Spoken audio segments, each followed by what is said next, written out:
Muy bien, en unidad 14, ya por título Fisiopatología del agua y electrolitos y terapia hídrica, ¿ya? Coordinador doctor Ernesto Enrique Fernández Rodríguez, es la unidad 14, Pediatría Martínez, Salud y Enfermedad. Agua y electrolitos, desequilibrio hídrico, iónico y ácido base. En los objetivos específicos, vamos a identificar los componentes normales de los líquidos corporales, describir el equilibrio ácido-base, exponer diferentes tipos de deshidratación, problemas ácido-básicos y de iones específicos, fundamentar la terapéutica adecuada. En los puntos sobresalientes a tener en cuenta, sin agua la vida no es posible, los componentes varían acorde con la edad, el tejido graso y los estados patológicos agregados, su corrección depende del conocimiento de los comportamientos orgánicos. La recuperación y estabilización de los volúmenes de estos compartimentos es imprescindible en la recuperación del paciente. La comprensión del contenido de estos volúmenes es imprescindible para la curación. En el concepto vamos a tener que la homeostasis es la capacidad del humano, ¿ya?, de controlar su ambiente interno. Homeostasis. El término desequilibrio hidroelectrolítico es una condición que podría definirse como la pérdida de la homeostasis del agua, la osmolaridad, el componente ácido básico y los iones específicos del cuerpo humano. En el metabolismo del agua, el componente más abundante del cuerpo humano es el agua. En el recién nacido prematuro ocupa hasta el 80% de su peso corporal. En el recién nacido a término, el 70%. En el escolar y escolar, el 65%. Y en el adolescente y adulto, el 60%. Cifra última que habitualmente se toma como referencia general en su manejo. Se distribuye en dos grandes compartimentos. El intracelular, que comprende el 40% del peso corporal, y el extracelular, que es del 20%, que se distribuye a su vez en plasma sanguíneo, 4 o 5%, líquido intersticial, un 11 a 15%, y agua transcelular, un 3%.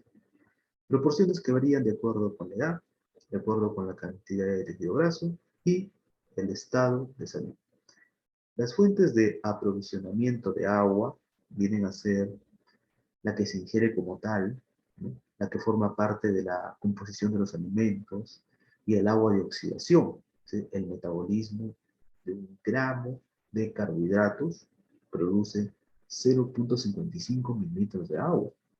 Metabolismo de 1 gramo de proteínas produce 0,45 mililitros de agua. Y 1 gramo de lípidos produce 1 mililitro de agua. El agua ingerida se absorbe en un 90% en el intestino delgado mediante difusión pasiva. En el espacio intravascular se mantiene el intercambio constante por efecto de la presión hidrostática y por la presión oncótica, pasando de una a otra zona por gradientes de presión. En el compartimiento intracelular y extracelular, el intercambio está basado en la ósmosis, dirigiéndose los líquidos de los sitios de menor concentración a los sitios más concentrados. Cuando los líquidos llegan al capilar glomerular, en la parte ascendente del asa de Henle, se aprecian mecanismos especiales que favorecen la salida de sodio y cloro, disminuyendo su osmolaridad, mientras que la parte descendente se hace más permeable a estos iones, favoreciendo su entrada y aumentando la osmolaridad para formar el llamado mecanismo renal de contracorriente que provee tonicidad y osmolaridad a la orina. Esta orina puede excretarse en forma diluida o concentrada por dos causas. La primera es por la acción de la hormona antidiurética, HAD, sustancia que se sintetiza en los núcleos supraóptico y paraventricular del hipotálamo y desciende a la hipófisis posterior, donde es liberada por la presencia de cambios en la osmolaridad plasmática, actuando a nivel del túbulo colector y distal de la nefrona. De modo que cuando La osmolaridad plasmática se incrementa, se libera la hormona antidiurética y favorece la reabsorción de líquidos, disminuye la uresis y forma una orina concentrada. Por el contrario, la no liberación de la hormona antidiurética permeabiliza el túbulo colector, permeabiliza el túbulo distal, favoreciendo la formación de una orina diluida y abundante. El segundo mecanismo neurohumoral de control de los líquidos orgánicos se presenta como efecto secundario a la disminución del filtrado glomerular, que favorece la liberación de renina en el aparato yuxtaglomerular y aldosterona por las suprarrenales. La primera actúa como vasopresor por la acción de la angiotensina y la segunda estimula la reabsorción de sodio, cloro y agua a nivel del túbulo distal. El 50% del agua ingerida se elimina en forma de orina, formando el gasto urinario que normalmente varía de 0,5 a 2 mililitros por kilogramo por hora, o unos 15 mililitros por metro cuadrado de superficie corporal por hora. A través de la piel se elimina el 31% de los líquidos ingeridos, por la ventilación pulmonar el 10%, por las heces el 6%, determinando las llamadas pérdidas insensibles que mira, en condiciones normales varía de 400 a 600 mililitros por metro cuadrado de superficie corporal por día. Aunque puede aumentar si se presenta fiebre, si se presenta taquimia y diaforesis. O verse restringidas si se obtienen ingresos líquidos extras a los orales o parenterales, como sucede cuando se administra nebulización o tratamientos con respiradores mecánicos. Los espacios intracelular y extracelular, además de agua, contienen electrolitos, que son sustancias que al disolverse en un líquido se disgregan en partículas que se llaman iones, cargadas de electricidad. Los de carga positiva, como el sodio, el potasio, el calcio y el magnesio, se denominan cationes. Los de carga negativa son llamados aniones. En este caso son el cloro, ácido carbónico, los sulfatos, los fosfatos, los ácidos orgánicos y las proteínas. Estos elementos se encuentran en diferentes cantidades en los espacios referidos de acuerdo al gram-blegrama de la figura 14.1. En el espacio extracelular, el catión más importante es el sodio. No así en el espacio intracelular donde predomina el potasio. Entonces, el sodio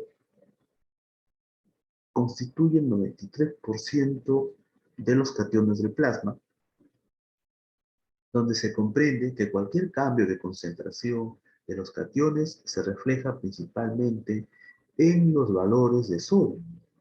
En cambio, el 75% de los cationes de líquido intracelular está integrado por el potasio. Por lo tanto, en las alteraciones intracelulares se afecta principalmente los valores de este ion, del potasio. También podemos observar que la suma de los cationes va a ser igual al de los aniones.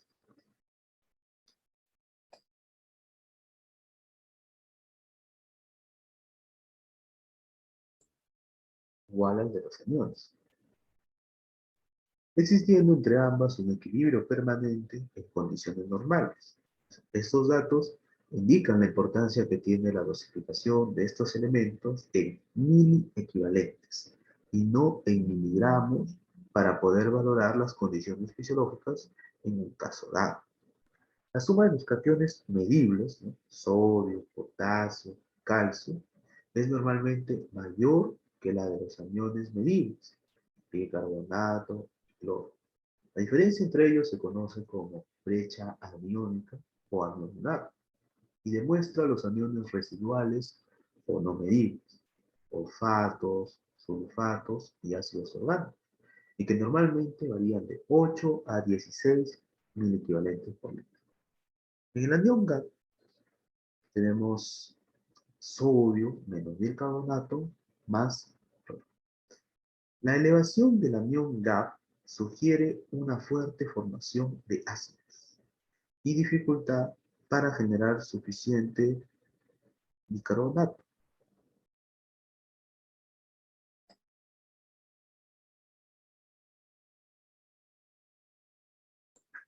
Otro parámetro de importancia es el mili equivalente, donde un mili equivalente es el peso atómico de una sustancia dividida entre su valencia. Por ejemplo, el sodio tiene una valencia de 1 y su peso atómico es de 23. Por lo tanto, 23 gramos de sodio constituye un equivalente químicamente hablando y por consiguiente, un mil equivalente son 23 gramos de sodio. La fórmula para transformar miligramos en mil equivalentes viene a ser la siguiente. 1000 equivalentes por litro es igual miligramos, porcentaje, por 10 por la valencia dividido entre el peso atómico.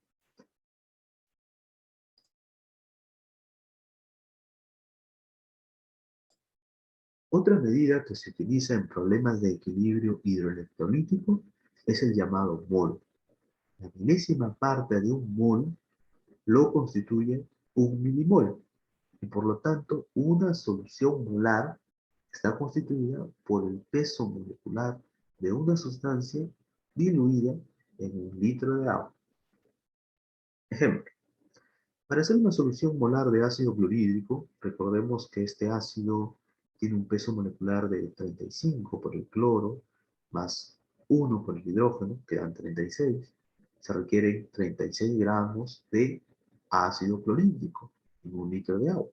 Esto es muy importante porque una solución molar ácida va a neutralizar con una solución molar alcalina, aunque sea en cantidad de gramos diferentes. Por ejemplo, si mezclamos una solución molar de hidróxido de potasio, que es una base, con una de ácido clorhídrico, ambas soluciones se neutralizan totalmente, porque en ellas existe el mismo número de partículas o iones activos por unidad de volumen. Así es como se mide la actividad y las dos soluciones son equivalentes, aunque su contenido en gramos sea diferente. La última medida de importancia en el equilibrio hidroelectrolítico está dada por la transferencia de agua entre los compartimentos intracelular y extracelular que se produce en respuesta a gradientes osmolares.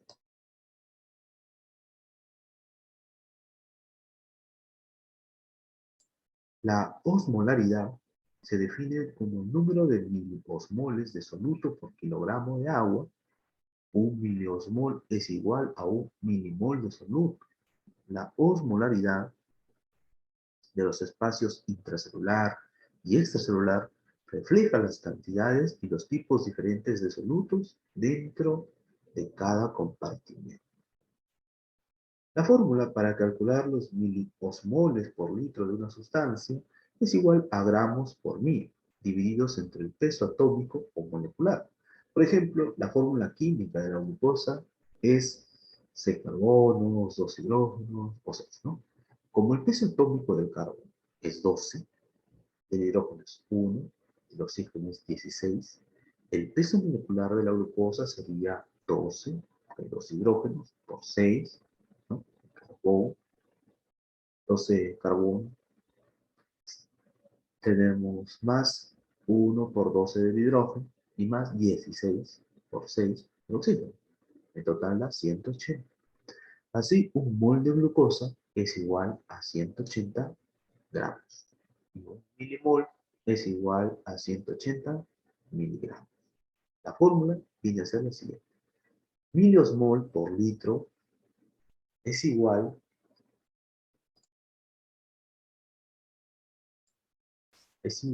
a gramo por mil dividido entre el peso atómico o molecular.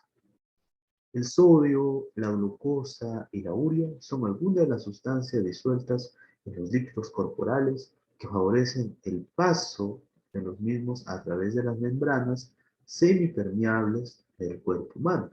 dirigiéndose de las zonas de mayor a las de menor concentración de electrolitos. Por efecto de esta fuerza osmótica, la fuerza que permite el paso de líquidos a uno u otro lado de una membrana semipermeable es la producida por las proteínas plasmáticas y se conoce como presión oncótica. El plasma sanguíneo tiene una osmolaridad de 285 a 295 miliosmol por litro y puede medirse con un osmómetro o calcularse mediante la siguiente fórmula. Miliosmol por litro es igual a sodio por 2 más glucosa dividido entre el peso molecular más urea entre el peso molecular. En un ejemplo hipotético, con sodio sérico de 140 equivalentes por litro, una glucemia de 110 miligramos por decilitro y urea de 35 miligramos por decilitro, la fórmula quedaría de la siguiente manera. 140 por 2 más 110 dividido entre el peso molecular de la glucosa, 18 más 35 dividido entre el peso molecular de la urea, 36, lo cual nos da 291 miliosmol por litro. Esta forma de medir es bastante confiable y debe tenerse en cuenta las siguientes salvedades. Por ejemplo, recordar que por cada 100 miligramos por decilitro de glucemia, por arriba de las cifras normales, el sodio sérico se diluye de 2 a 3 miliequivalentes por litro.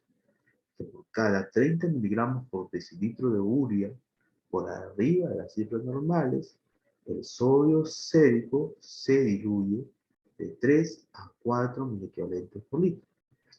Por lo que cuando se presenta hiperglucemia o hiperuricemia, se debe realizar la corrección del sodio sérico informado a valores reales.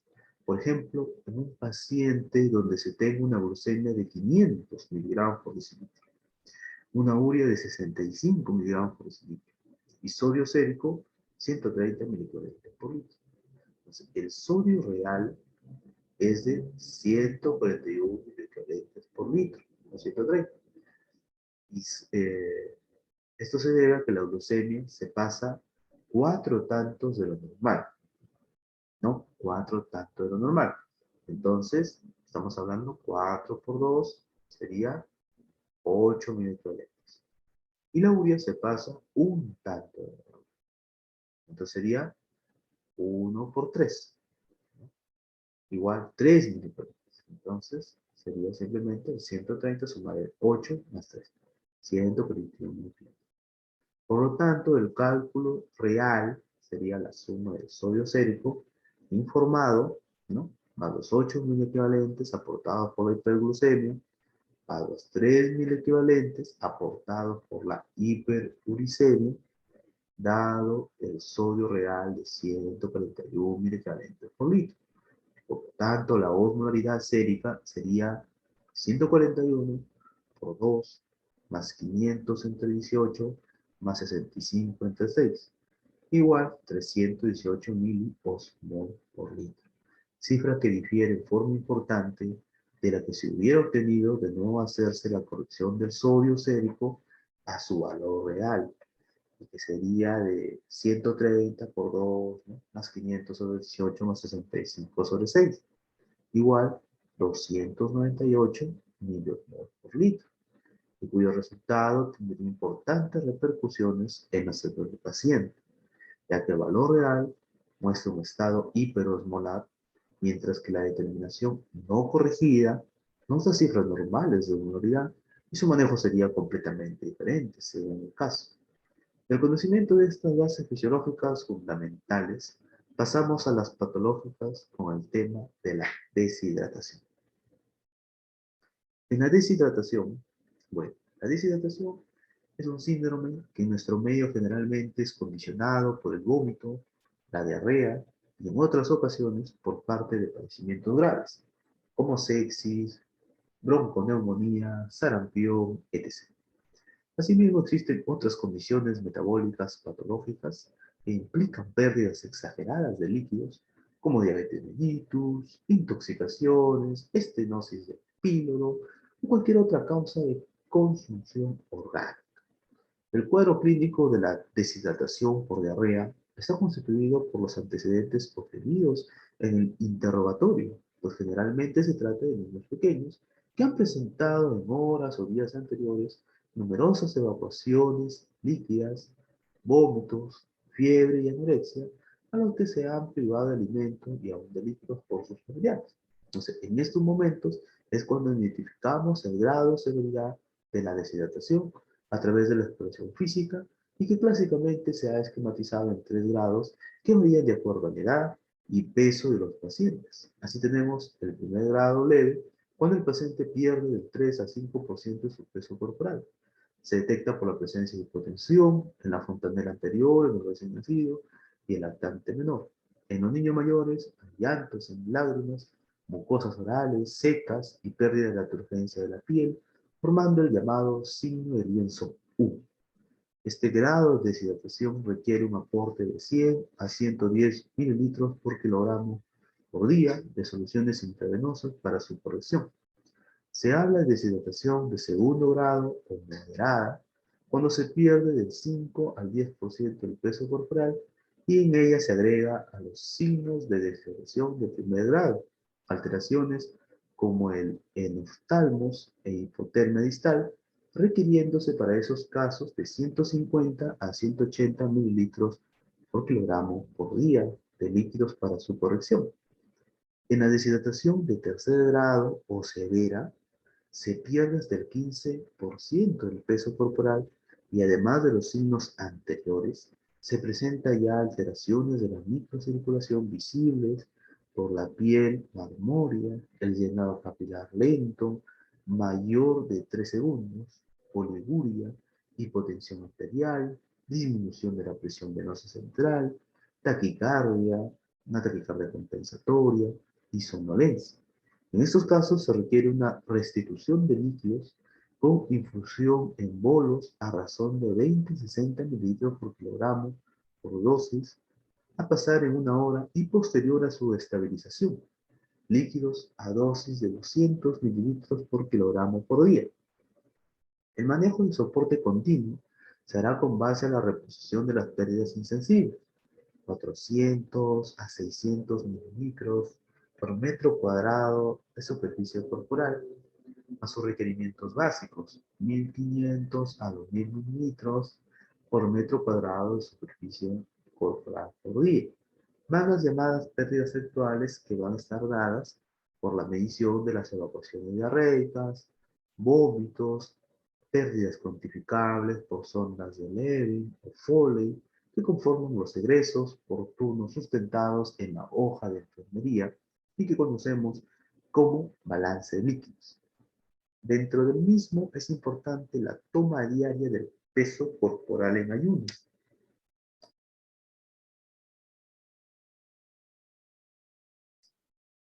Finalmente, una vez corregido el estado de deshidratación, se puede seguir su control con este otro método de cálculo de líquidos. Menor de 10 kilogramos, 100 mililitros por kilogramo por día. De 10 a 20 kilogramos, 1000 mililitros más 50 mililitros por kilogramo por día por cada kilogramo entre 10 a 20 kilos. Si es mayor de 20 kilogramos, 1500 mililitros por día, más unos 20 mililitros por kilogramo por día por cada kilogramo por arriba de los 20 kilogramos. En el caso inicial, una vez realizado el diagnóstico del grado o severidad de la deshidratación y el volumen de líquidos que se necesita para su producción, el siguiente paso va a ser determinar la calidad de los mismos, dependiendo de las alteraciones electrolíticas específicas, iones específicos y sus trastornos. El sodio es el catión más importante del líquido extracelular. 60% es intercambiable y se distribuye fundamentalmente en el hueso, líquido intersticial, plasma, tejido conectivo, cartílago, cartílago, líquido intersticial. y tiene acción sobre el mantenimiento y distribución del volumen y la osmolaridad del líquido extracelular. Se absorbe principalmente en el yeyuno por un transporte activo y su excreción es a través de la orina, sudor y heces. Está regulada por la presión hidrostática y oncótica de los capilares peritubulares del riñón, los niveles circulantes de la aldosterona y otras hormonas adrenocorticales, así como la tasa de secreción tubular de hidrogeniones y potasio. Cuando hay una deshidratación en que la pérdida de líquidos y sodio es equiparable, se presenta una deshidratación isonatrémica o isotónica, alteración frecuente en casos de pérdidas intestinales agudas, como diarreas, fístulas intestinales, vómitos, aspiración intestinal por sondas o estados de deshidratación por ayuno cuando las pérdidas no son muy extremas. Se manifiesta clínicamente por un proceso de contracción del volumen extracelular o estado de choque hipovolémico con hipotensión arterial y venosa, taquicardia, oliguria, piel marmórea, llenado capilar lento, llanto sin lágrimas, fontanela anterior hipotensa y mucosas orales secas. El sodio sérico en estos casos se encuentra entre 135 a 145 microequivalentes por litro. La osmolaridad varía entre 285 a 295 miliosmoles por litro. Cuando la pérdida de sodio es mayor a la de líquidos, se presenta una deshidratación hiponatrémica o hipotónica, lo que es frecuente en el niño desnutrido, normalmente hemodiluido, que se hidrata con soluciones a altos volúmenes y con escasos o nulos electrolitos. También se presenta en aquellos estados en que ocurren grandes pérdidas de sal, como en la hiperplasia adrenal congénita, la fibrosis quística del páncreas, la nefritis perdedora de sal, etc. Puede presentarse en casos de diarrea de evolución prolongada e incluso como complicación postquirúrgica de ileostomías o secostomías. El sodio sérico se encuentra en estos casos por debajo de 135 miliequivalentes por litro. Y en los casos con signología es frecuente encontrarlo por debajo de 120 miliequivalentes por litro. Y la osmolaridad menor de 285 milimol por litro, dependiendo de la velocidad con que se establezca la hiponatremia. Las alteraciones pueden ir desde anorexia, apatía, náuseas y vómitos leves hasta cefalea, confusión mental, delirio y convulsiones. Los requerimientos de sodio varían de 12 a 20 milivalentes por kilogramo por día o podrán calcularse mediante la fórmula electrolito ideal menos electrolito real por 0,6 por kilogramo de peso.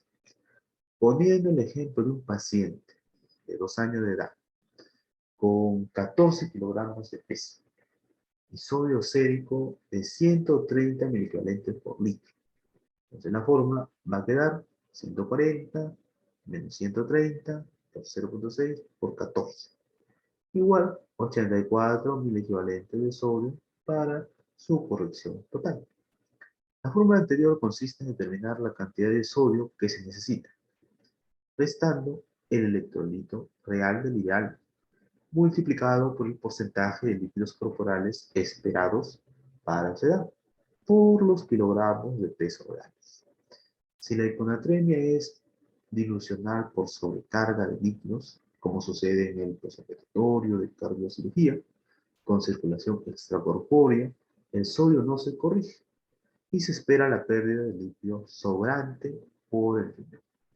Cuando se produce una pérdida excesiva de agua en relación con los electrolitos, se produce una deshidratación hipernatrémica, la cual sucede habitualmente en los pacientes eutróficos que cursan con una gastroenteritis importante, con aquellos niños que son hidratados oralmente con soluciones electrolíticas desbalanceadas o mal indicadas. En estos casos, el sodio sérico se encuentra por arriba de 145 miliequivalentes por litro, produciendo manifestaciones como piel pastosa y sin elasticidad, inquietud, irritabilidad, hiporreflexia, osteotendinosa, sed intensa, fiebre y oliguria por contracción de líquido intracelular.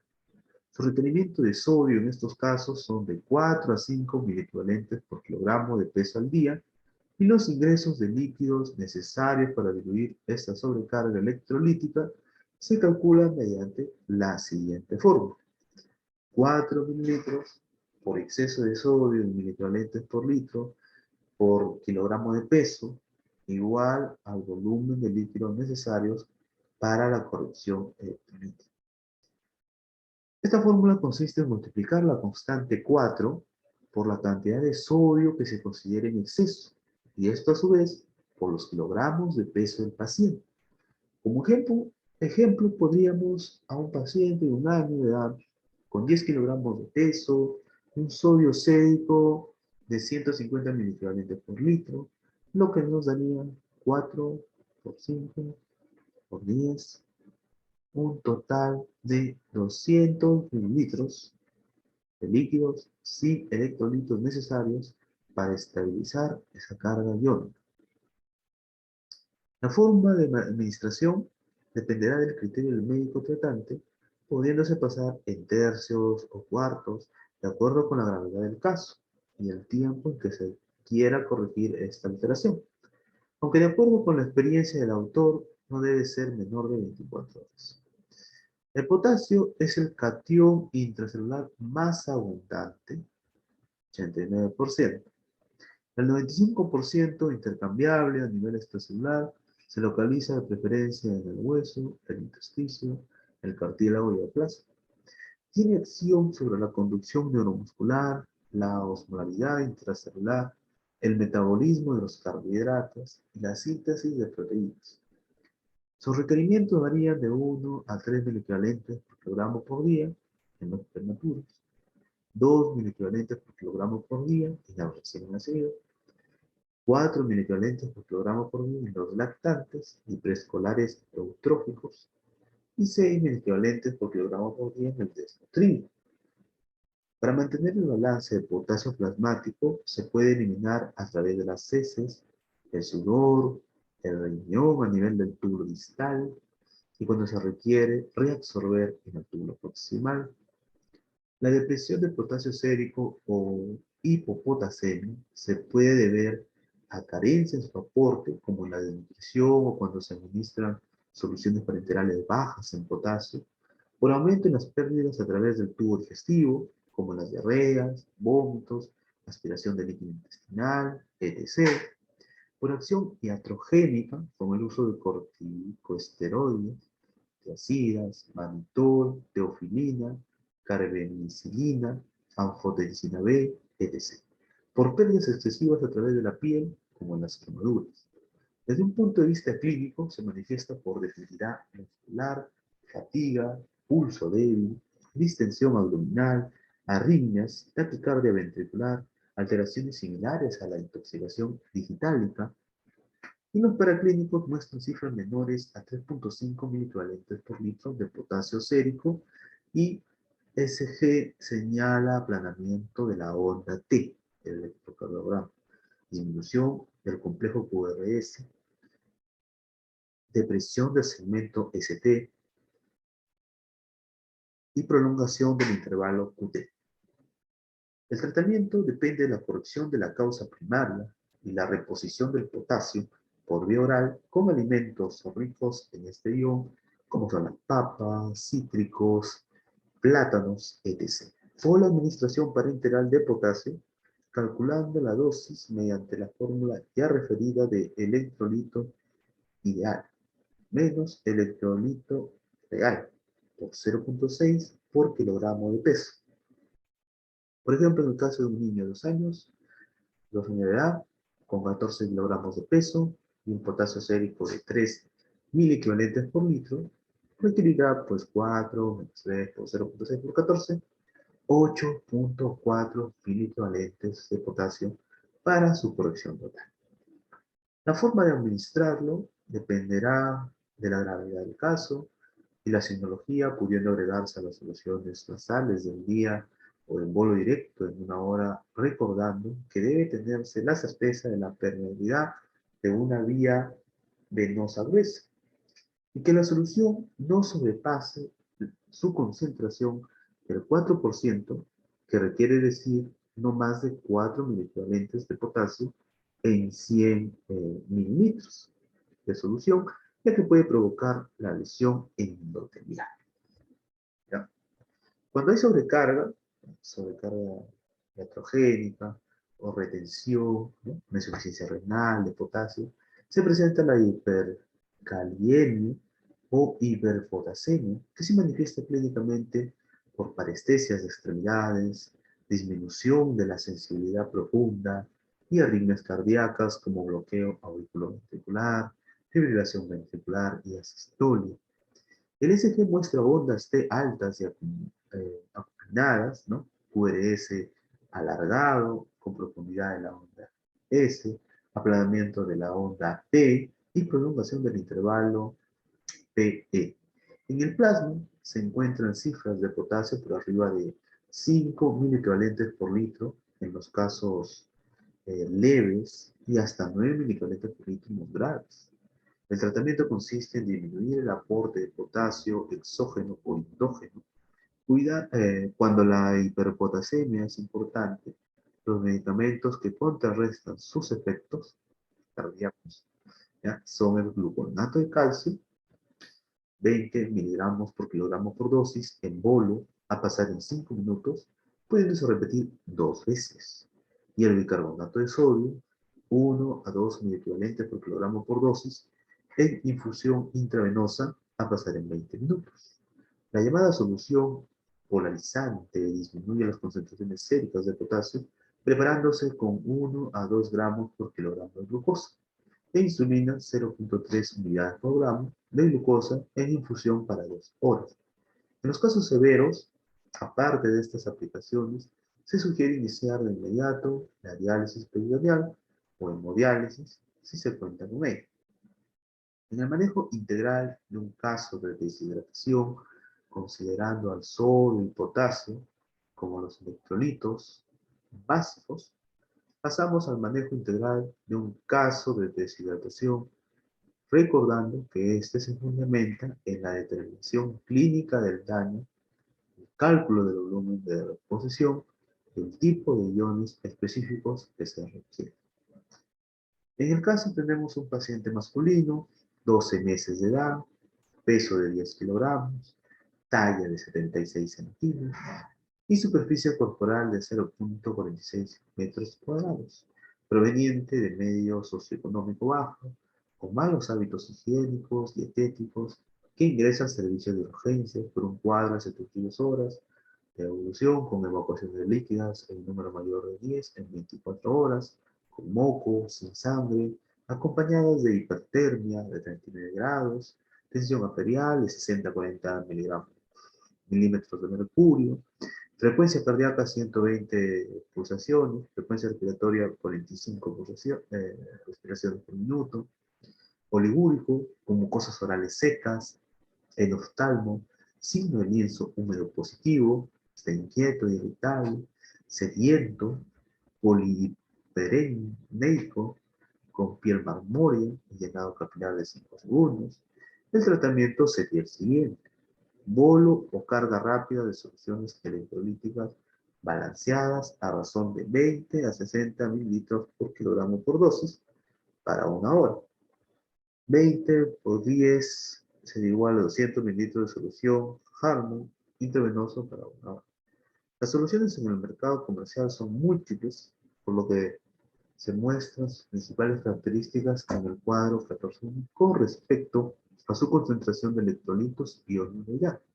Entonces, en el caso anterior, se escogió una solución con una concentración de electrolitos lo más semejante al plasma, ya que posee una osmolaridad de 274 milimol por litro, sodio 130 miliequivalentes por litro y potasio 4 miliequivalentes por litro, con lo cual se intenta restaurar el volumen circulante. Se podría escoger otro tipo de soluciones, como por ejemplo preparar una solución con partes iguales de glucosada al 5% y fisiológica al 0,9%, o solo solución fisiológica al 0,9%.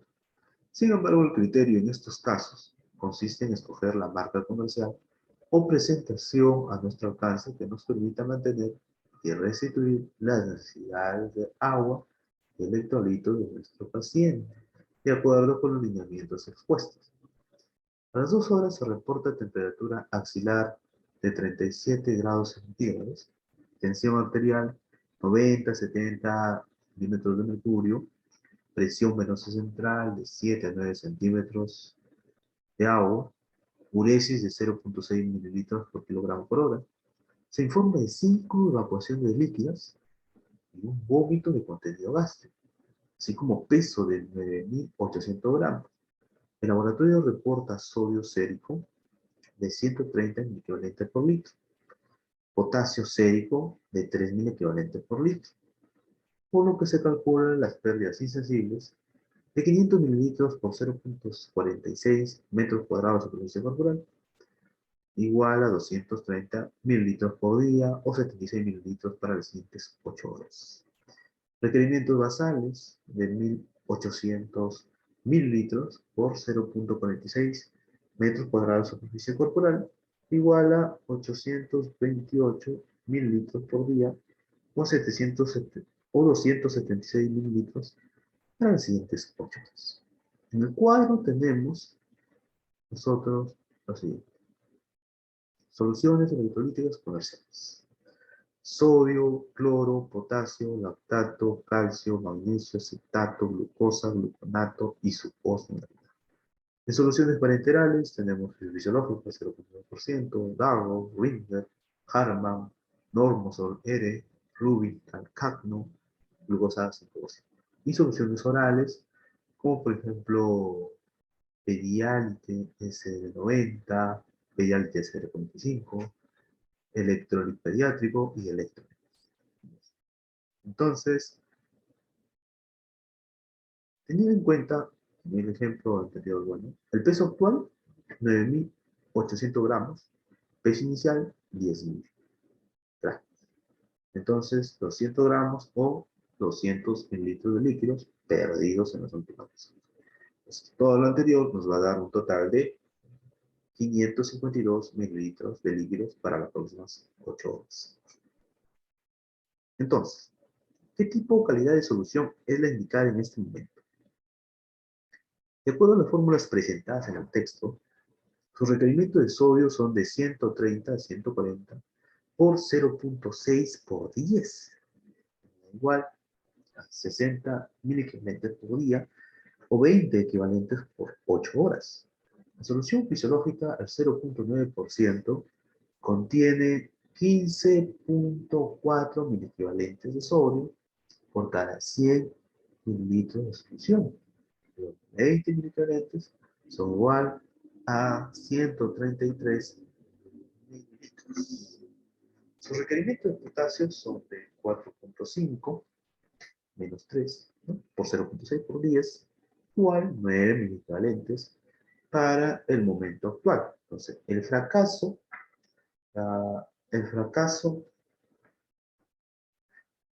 vamos a ver que el fracaso ámpula de cloruro de potasio contiene 4 miliequivalentes, por lo que 9 miliequivalentes son igual a 2,2 miliequivalentes. De lo anterior, bueno, se deduce la solución base siguiente, ¿no? Solución glucosada al 0,5%, al 5%, 419 mililitros. Solución fisiológica al 0,9%, 133 mililitros. Cloruro de potasio, 2,2 mililitros. Entonces, a pasar en las siguientes 8 horas. Esta solución aporta 165 mililitros por kilogramo por día de líquidos. 25.14 calorías por kilogramo de peso al día.